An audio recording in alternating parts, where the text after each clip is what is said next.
지금이 2025년 3월 9일 오전 10시 30분입니다. 전번 시간에 내가 AI에 관해서 얘기를 했잖아요. 지금 AI 로봇이 등장해서 앞으로는 AI 로봇이 전부 사람이 하는 일을 거의 다 뺏어갈 겁니다. 그래서 지금 대한민국이 인구가 준다고 해서 야단들이잖아요. 근데 인구가 늘어나는 것만이 능사가 아니란 얘기죠. 그래서 나는 여러 번 내가 유튜브에서 주장했지만은 인구가 줄어야 된다고는 주장하는 사람이에요. 우리나라가 워낙 인구 밀도가 높았던 나라입니다. 그렇기 때문에 AI 시대가 도래하면 말이죠. 이게 큰 재앙이 될 수가 있는 것이죠. 인구가 줄어야죠. 인구가 줄어야지 인구가 계속 늘어나다가는 AI 시대에 정말 큰 재앙을 만날 것입니다. 그래서 우리나라가 내가 눈에 얘기를 하지만 우리나라 현재 인구가 약 5천만 명이라고 하잖아요. 인구가 줄어서 2,500만이나 3천만 정도로 유지돼야 된다 이런 말을 하고 싶은 거예요. 이게 큰 문제가 될 겁니다. 그 많은 인구가 뭘 할 겁니까? 예? 아니 AI 로봇이 탁구를 친다니까. 사람하고 똑같이 탁구 경기를 한다니까. AI 로봇이 농촌에 가서 별을 비다가 말이죠. 내가 그걸 보고 참 놀랐는데 AI가 비닐하우스 안에서 그러니까 AI 로봇이 비닐하우스 안에서 딸기를 따는 거예요. 어떤 게 익은 딸기인지 정확히 구분해서 땁니다. 따다가 실수로 딸기를 땅에 떨어뜨렸잖아요.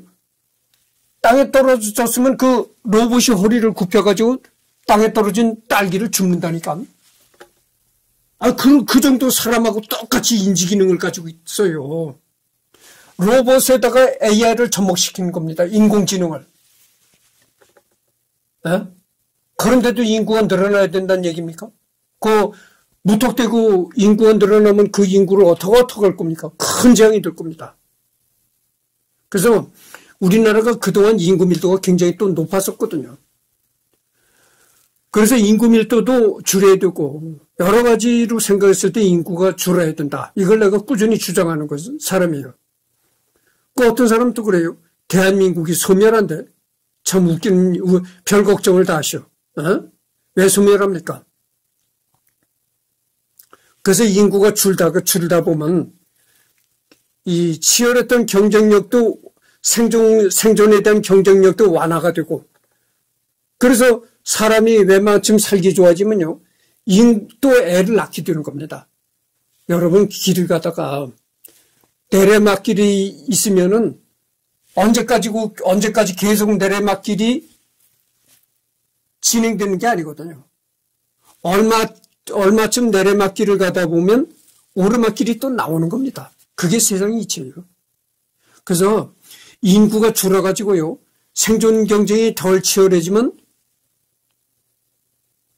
예전처럼 아주 많이 낳지는 않겠지만 그래도 인구가 줄어서 생존 경쟁이 덜 치열해지면 어느 정도 또다시 낳게 되는 거예요. 대한민국이 절대 소멸하지 않습니다. 그렇다는 걸 말씀드리고 여러분 내가 놀랐어요. 로봇이 AI를 인공지능을 갖춘 로봇이 딸기 농장에서 익은 딸기 안 익은 딸기를 정확히 구분해서 탑니다. 따다가 딸기 하나를 떨어뜨리잖아요. 그러면 허리를 굽혀서 딸기를 줍는다니까. 똑같아요 사람. 그거 소름 끼치지 않습니까? 아니 그런 로봇이 계속 생산이 되는데 농가 도시의 공장 근로자 거의 이런 일을 다 로봇이 대체한단 말이죠.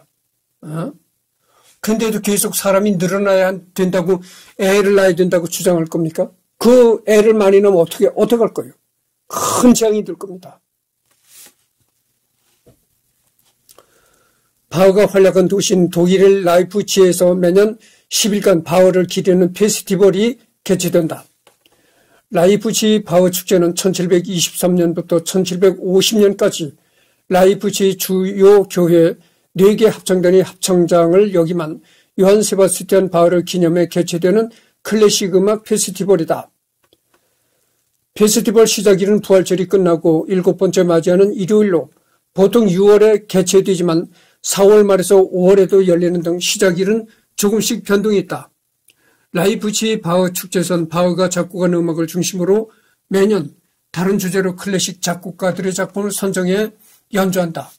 예를 들면 2016년 축제의 표어는 화음의 비밀이었다. 이 축제는 1904년에 처음 개최되어 지금까지 매년 이어지고 있으며 세계에서 가장 규모가 크고 오랜 역사를 가진 바흐 음악 축제로 알려져 있다. 바흐가 합창장으로 활동한 교회들과 바흐의 기념비가 있는 광장을 중심으로 라이프치히 전역에서 축제 기간 동안 약 100여 회의 음악회와 행사가 벌어진다. 축제의 첫날인 개막식 때는 바흐가 합창장을 맡았던 성 토마스 교회 소년 합창단의 공연으로 시작된다. 토마스 합창단은 800년의 역사를 가진 합창단으로 성스러운 음악과 바흐 음악을 온전히 연주하는 데 많은 공을 들이고 있다. 이 공연은 공연장에 참석하지 못한 관객이나 시민들도 함께 즐길 수 있도록 도시 곳곳에 설치되어 있는 스크린으로 실시간 중계된다. 개막 공연을 시작으로 바흐의 음악을 현대음악이나 재즈로 변주하는 연주회, 바흐가 직접 사용했던 오르간을 직접 구경하고 연주하는 테마 연주회들이 아침부터 저녁까지 이어진다. 음악회 외에도 바흐에 대한 세미나, 강연회, 바흐 박물관 투어, 오르간 투어, 래퍼, 그래피어 아티스트, 시인 등 다양한 분야의 예술가들이 참여하는 바흐 경연 대회의 최종 결승전도 펼쳐진다. 라이프치히 바흐 페스티벌의 폐막식은 항상 토마스 교회에서 하게 되는데 바흐의 비단조 미사곡 연주로 마무리된다. 이렇게 라이프치히에서는 라이프치히 전역에서는 바흐 축제가 열린다는 것이요. 그래서 굉장히 바흐 축제가 아주 성스럽게 열린다는 것입니다. 나치 독일 시기 바흐는 독일 사람 중 가장 독일인으로 불리며 민족주의 열성을 자극하는 집회에서 가장 많이 연주된 작곡가다.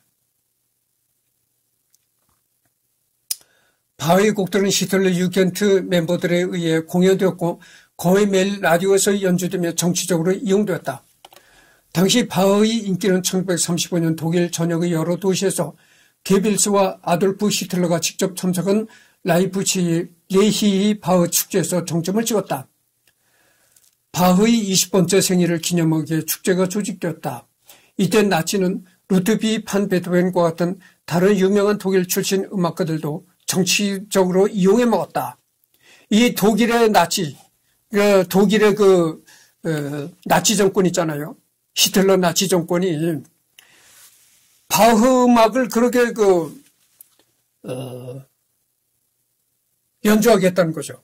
그래가지고 이 바흐 음악도 많이 연주를 했고 또 그뿐만이 아니라 베토벤 음악도 나치의 정치 선전으로 이용했다 그겁니다.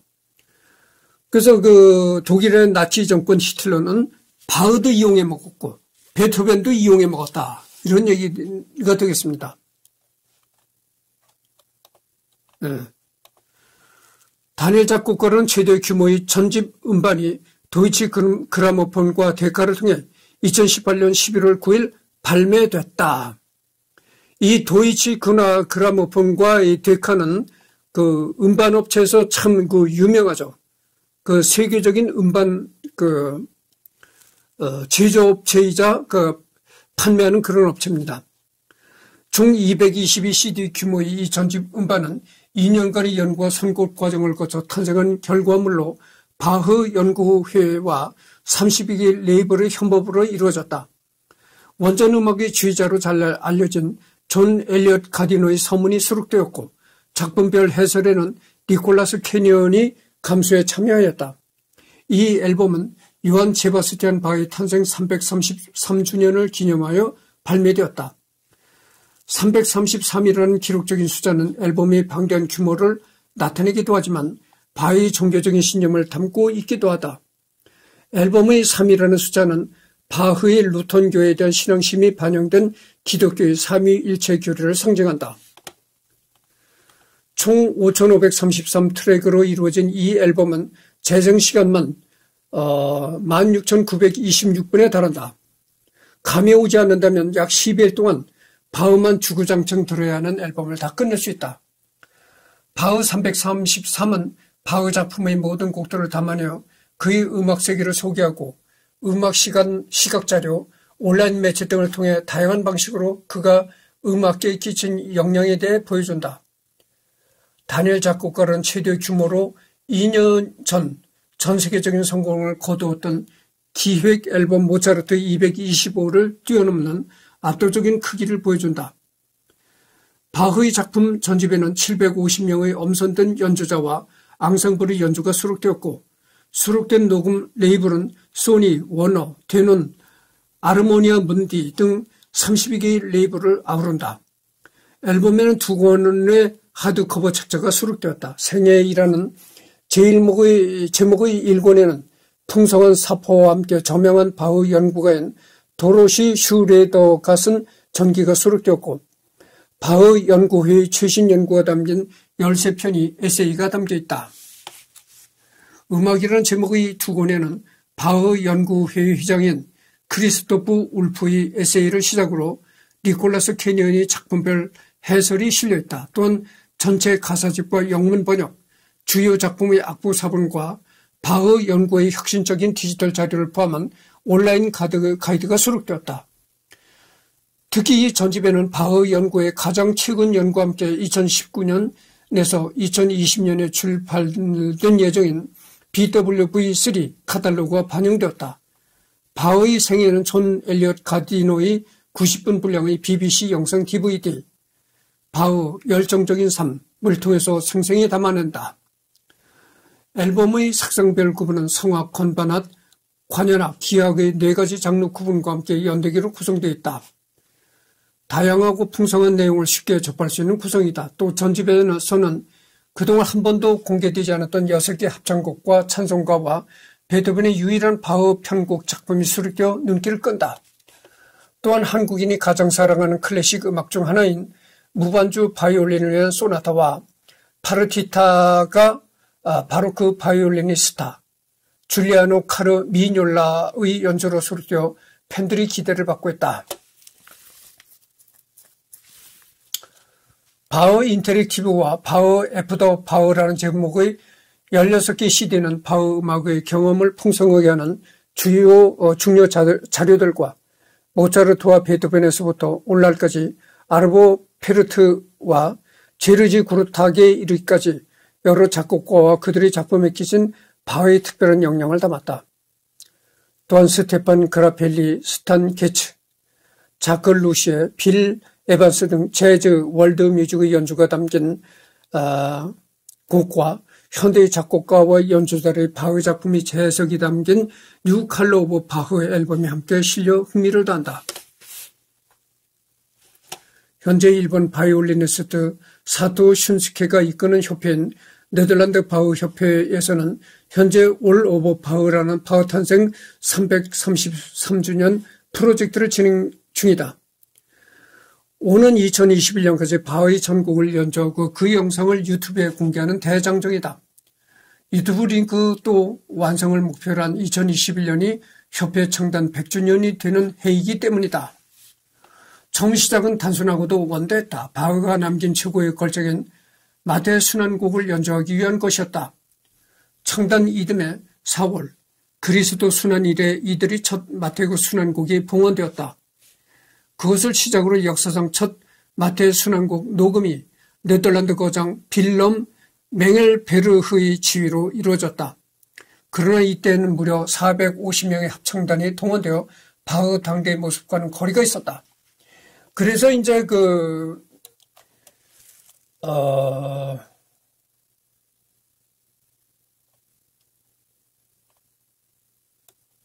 바흐가 라이프치 전역에서 바흐 축제가 열리는데 이때 바흐 축제가 열리는 동안에는 수많은 바흐에 대한 이제 음반, 그 다음에 바흐를 찬송하는 시,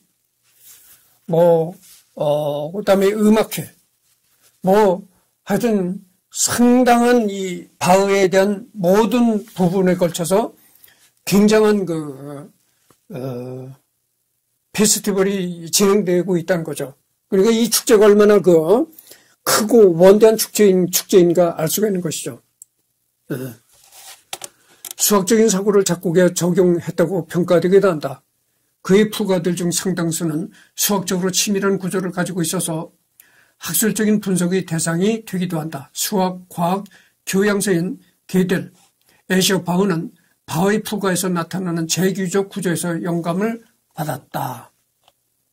이런 얘기입니다. 그래서 이거는 끝났고, 그래서,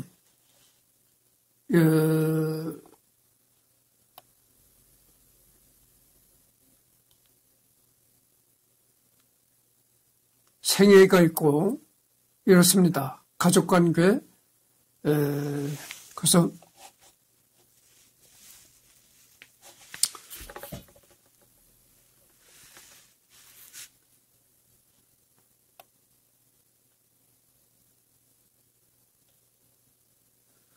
가족관계도 했고, 자녀들 했고, 그렇습니다. 이것도 한 거고, 작품 목록, 이름에 대해, 기타. 이렇게 했습니다. 그래서 하여튼 바흐는, 이렇게 라이프치 바흐 박물관, 이렇게 된 얘기예요. 라이프치 바흐 박물관이라는 곳을 한번 클릭해 봅시다. 여기 이제 라이프치 바흐 박물관 웹사이트죠.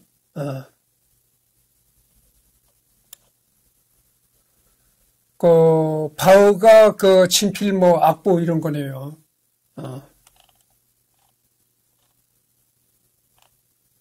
그렇습니다.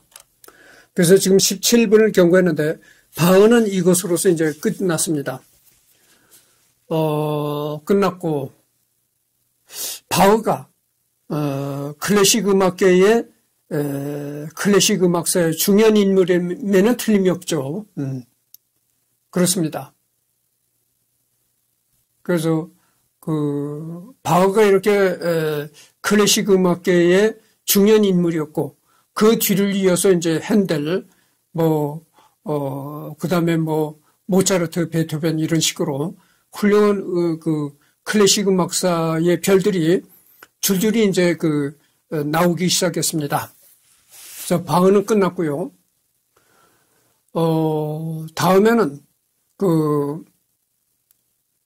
정말 늦은 감이 있습니다. 벌써 이 사람을 했었어야 되는 건데, 메가더 장군, 우리나라 6.25를 인천 상륙 작전을 성공적으로 해가지고 6.25에 계속 인민군한테 밀리고 부산만 남기고 다 뺏겼던 그런 상황을 180% 뒤집어 엎어버린 그런 명장이죠, 한마디로. 그래서 메가더 장군에 대해서 하겠습니다. 근데 내가 메가더 장군에 대해서 하려고 나무위키를 미리 이렇게 살펴봤거든요. 굉장히 데이터가 많습니다. 자료가 굉장히 많아요. 지금은 바흐도 자료가 많아가지고 내가 여러 가지 얘기를 덧붙이기도 했습니다만 어쨌든 바흐에 관한 자료도 많습니다. 그래가지고 바흐가 10회에서 끝났거든요. 근데 메가더 장군은 10회를 해서도 끝날 것 같지 않아요. 한 20회나 30회까지는 진행해야 끝나지 않을까 이렇게 생각합니다. 굉장히 자료가 많습니다. 그래서 그렇다는 걸 미리 말씀드립니다. 그래서 다음에는 메가더 장군에 관해서 하도록 하겠습니다.